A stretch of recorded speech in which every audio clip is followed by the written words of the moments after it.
Will you show your wife? Damn it. Half the interview's been with your wife. Will you put your wife on the video? Yeah, have her get on there with you. Damn it. She's way better than me. I know that. Can't even see myself, so I don't know. Oh, hi. There you are. No, you can see yourself. Hello. So how does he look in a Speedo? I don't know. I mean, I like it. I married him, so it must not be that bad.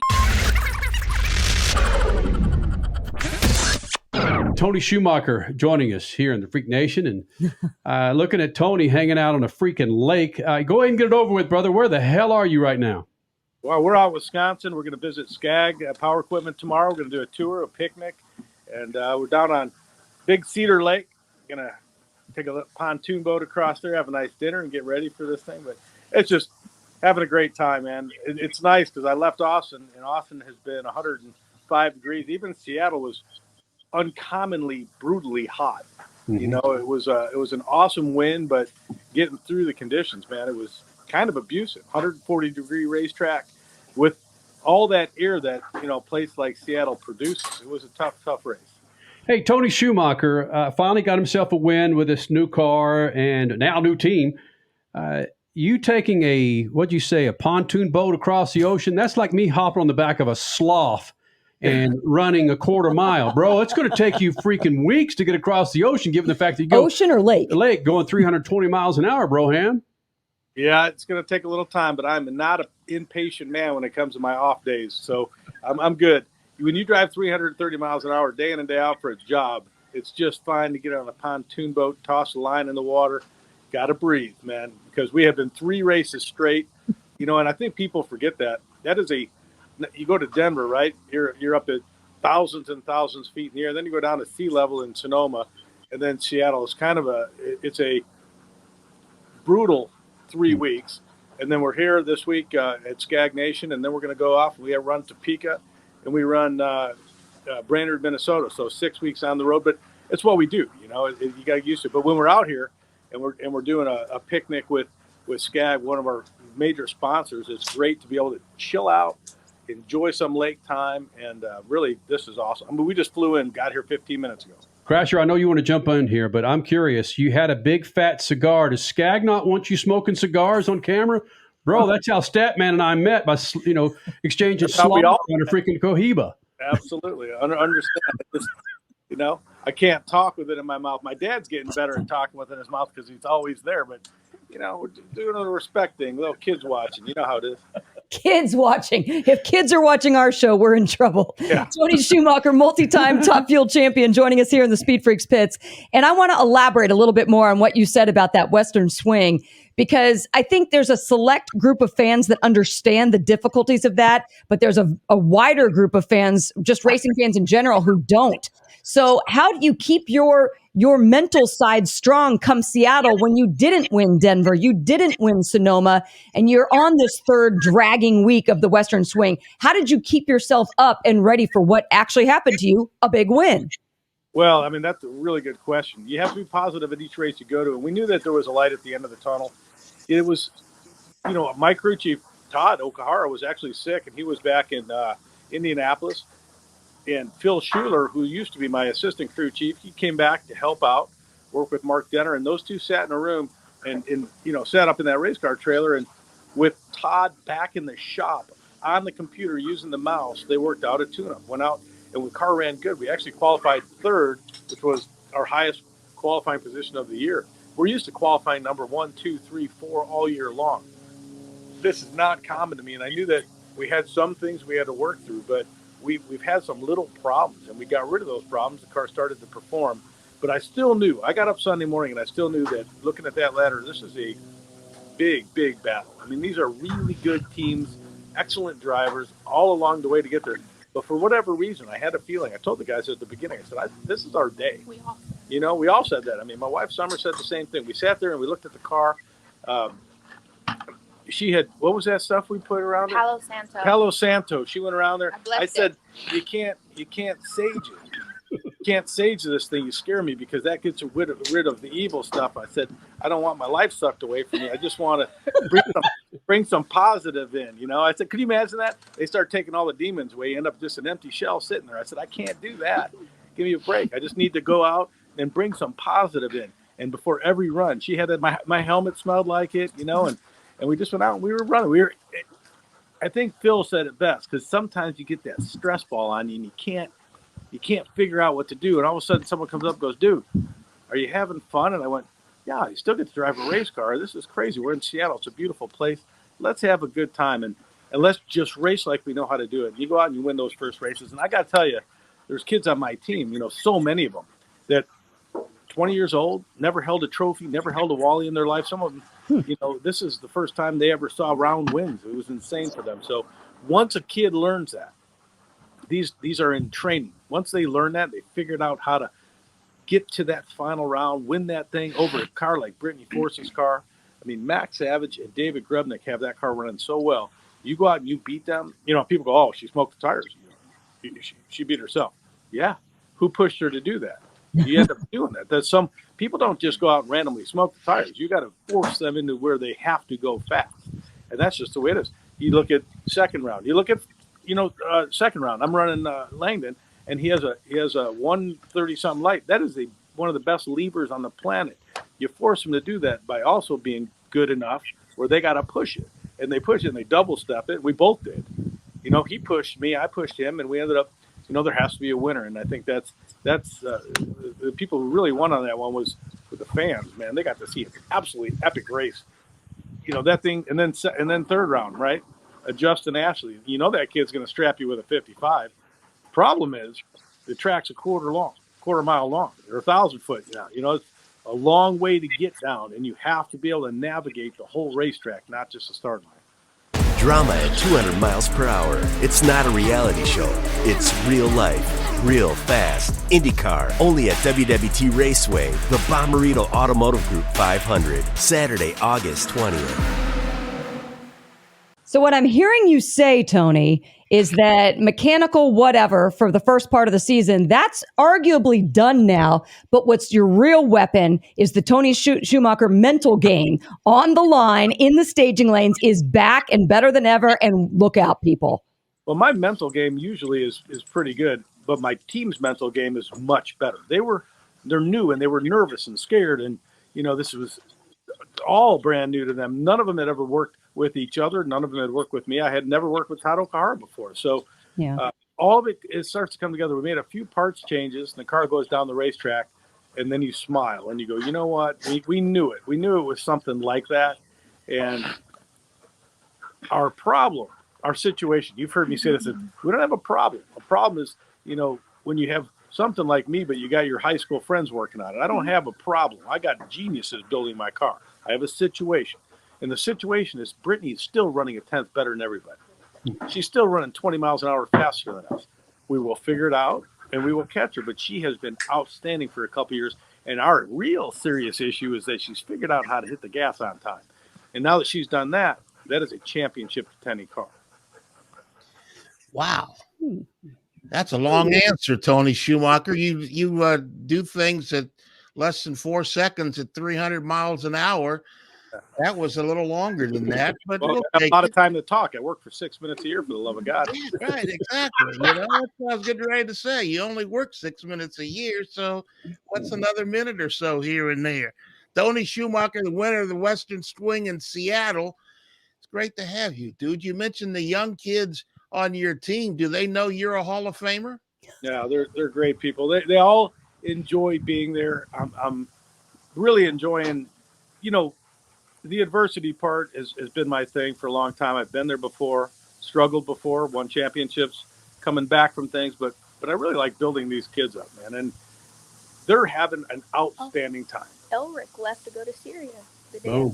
Oh yeah. Matter of fact, we had a guy, Elric, on our team that, he was hospitality. He's been working with us, but he was Army Reserves. He left that night to go to Syria. He had been all this time. We said, get over here, man. We had sent photos to all his friends in Syria, all the people that were waiting on his plane to get there. He's a military dude that had his time at home, how that's how the reserves work. And he was leaving for Syria Sunday night, I think at midnight. He gets to take photos with the trophy on the start line. He was sending them because none of them believed him. He said, I work on a race team. And they're like, yeah, right. And he got to send pictures in the winter circle. So look, he's going to be gone for a year. We're going to miss him, but he is looking forward to getting back. Guaranteed those days in Syria, which is not the nicest place right now. Those days over there, he's going to be able to look forward to something, and we got to give him that. We got to give him an epic time on the way out the door to go serve his country and defend our freedom. Hey, Dad, what are you going to buy at the store today? I'm out of Lucas Oil fuel treatment, so let's jump in here and grab us some. Well, do they have the Lucas Oil Parts Cleaner and Degreaser? I bet they do. Well, how about the Lucas Oil Power Steering Fluid? They'll have that too. Even the Octane Booster? I won't be surprised if they do. My favorite red and tacky grease? Yes, they will, babe. Dad, when we're done, can we grab some candy? Deal, but you gotta share. Awesome! Lucas works. Tony Schumacher, you're 11th in points. You got to be in the top 10 here in another race or so to get into the playoffs. You got that in your team? Absolutely. Yeah, absolutely. And we got to look back. We've had 3 oil downs at the beginning of the year. We had a serious clutch problem. It was malfunctioning, and we had to make a change. But we had 30 points that we lost. We'd actually be in 9th. So I don't hold anyone against that. We made those mistakes. Those points cost us where we are, but we're 10. We were 100 and something out of first, or out of 10th, and in one race we ended up 10 points out, and we're really only 30 or 40 points out of 8th, 9th, 7th. So we're all, top 5 are in there real secure. From 6 on, man, they're in a dangerous spot. I'm coming for them. Let me ask you one more here before we turn it over to the rest of the crowd.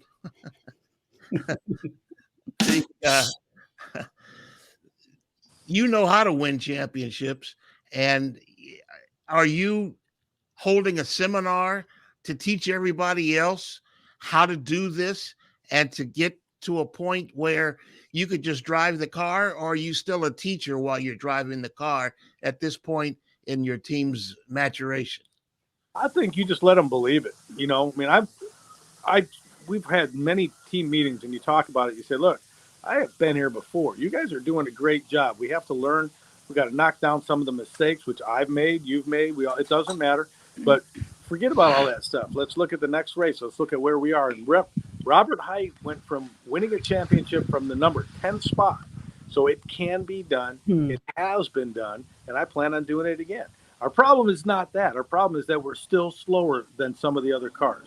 We can only do that if we start performing at the level we absolutely have to perform at.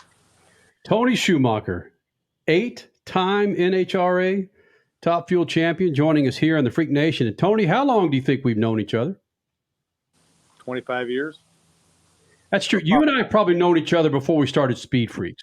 Yeah. And we started Speed Freaks 22 years ago, but I want to go back 17 years, buddy. And let's reflect on a topic that we had with you on the stage while we were on Speed Channel. You ready for this? Oh, boy. But off the record, we dropped some bombs out there. You were involved with the controversy early on in the season with the Clitta group out there. Mm-hmm. What really happened, Tony Schumacher?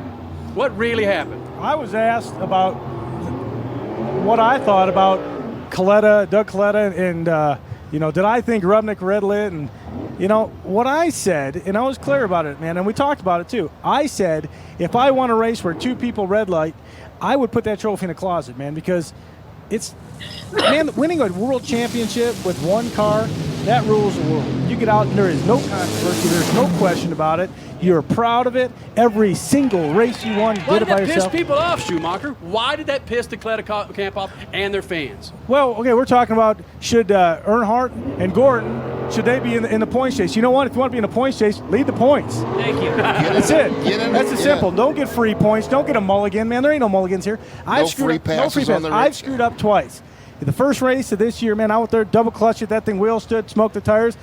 It ain't, and I believe me, I wanted to call a mulligan right there, but you can't. You can't, man. It's game over. You pack it up, you walk back, you say, sorry, but Tony, guys. you do what you have to do to win within the rules. There's nothing wrong with Coletta doing what they did if they did it on purpose. They did not do it on purpose. And I came out and said, I don't think they did it on purpose. Did Grubnik red light? Absolutely. And if I red light, it's no good. If Melanie red lights against me, we're going to get the same kind of heat for it. If I red light against her, it'll be okay because it's not a championship deal. How about that, Schumacher? How about it? That happens.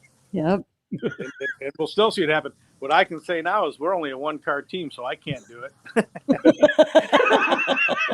Right. Why I wanted to play that clip, Tony, is you've been coming in here, at least Speed Freaks on the radio show, for 22 years. And I think that's what's been at least the attraction for both of us is you're not afraid to speak your mind. You spoke your mind many times, whether controversy was involved or not. Have you softened at all now at your ripe old age? I have not. There's really no teams left to do that kind of stuff. Everyone's gone, right? My dad had 8 teams at once. We had, I think, Hagen, and one of them did one time looked like they did something. They got their butt chewed also. So, me, in all the years, we can't look back on one single run. The one time that Melanie could have taken a dive for me and I could have won the championship, I had to also set a world record.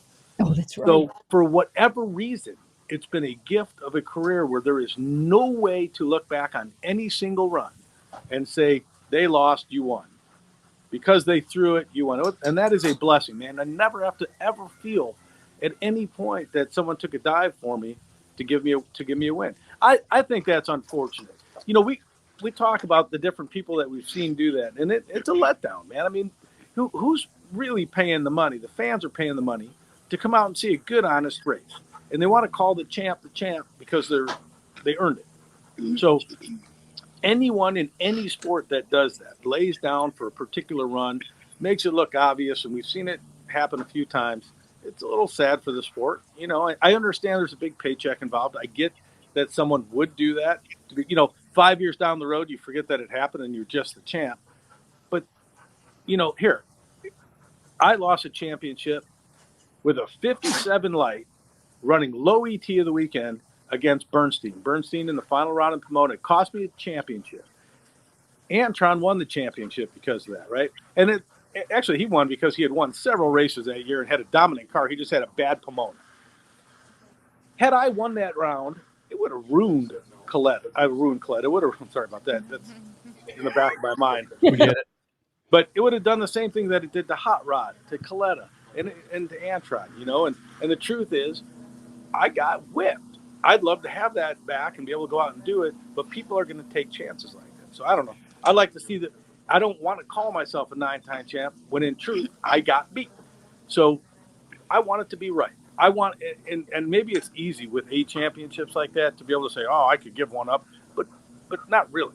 I like to fight for them. The ones that mean the most, by far, are the ones that were the hardest, man. The run, obviously, insane. But then to come back and do it the year after that against Hot Rod, where you're 4th in the points coming in and you do it again. Just been blessed with some of those moments. And I think anyone that wins a championship, and Coletta's going to win a championship, and when he does it, he wants to do it right.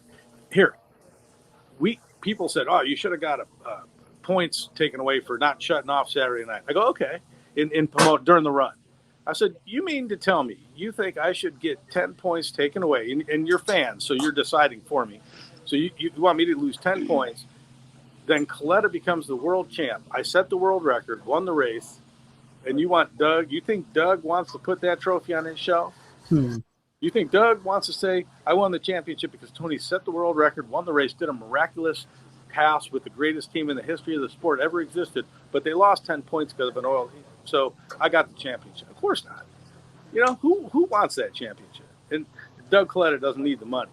That Coletta family has done some serious, awesome stuff, man. And I'm telling you, not only are they great dudes, but they've flown more flights for the military than our military flies. They have really done a great job. So I'm proud of those guys. And when Doug wins that championship, I'll be the first guy over there to shake his hand.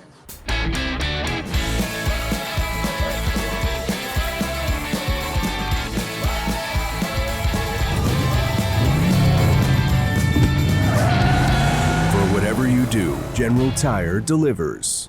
Oh, wow. That's cool. Yeah, let that resonate. That's awesome. And I know Stat wants to ask the same thing, and it's probably a rhetorical question. That was that run against Coletta in the final and that world speed or that world record that you set. Was there anything bigger in your life? I know just the implications of that run. I mean, my 3 kids. Well, okay, racing wise. Come on, bro. No, definitely not. I mean, that will go down as the greatest run in the history of the sport. Mm-hmm. I get Garlett shaving his beard was important. That was a big thing, but as far as textbook movie written, let's start at the beginning. You were 330 points back and you came back. There can't be, you couldn't have written that script any better. We had to suck so bad at the beginning to be in the position we were in, to be so good at the end, to come back and do that. And I think, a movie's destined to be written about that. But hold on, you were kind of in that scenario again right now, 2022. It's sort of rewriting history. I mean, I don't want to jinx anything, but the path is similar. Yeah, and then even when Alan Johnson retired, okay, in 2008, we won 15 races out of 22 or 23, 19 final rounds. He goes over and tunes for Dixon, right? It starts his own team, and we hire Mike Green, and we bring Mike over, and new guys that I had never met before, and we beat him. So I've had moments that are close to that run, but not everything had to be right. The earth had to rotate. God's hand was on that car, and it had to be, because there was no physical way that a bunch of guys got together and came up with a plan for that. Well, wait a minute. Let me jump in here. You got to be lucky that you're not in Formula One, because they could come up with a plan to take you out on the last lap of a full season, and they decide this ain't your championship, we're taking it away. Absolutely. And here, that's a great thought, because the reason that the countdown and the 6 races in the countdown doesn't have a 4 wide, in there at all, is exactly that. Say that it's me and 3 DSR cars at the time and a Coletta.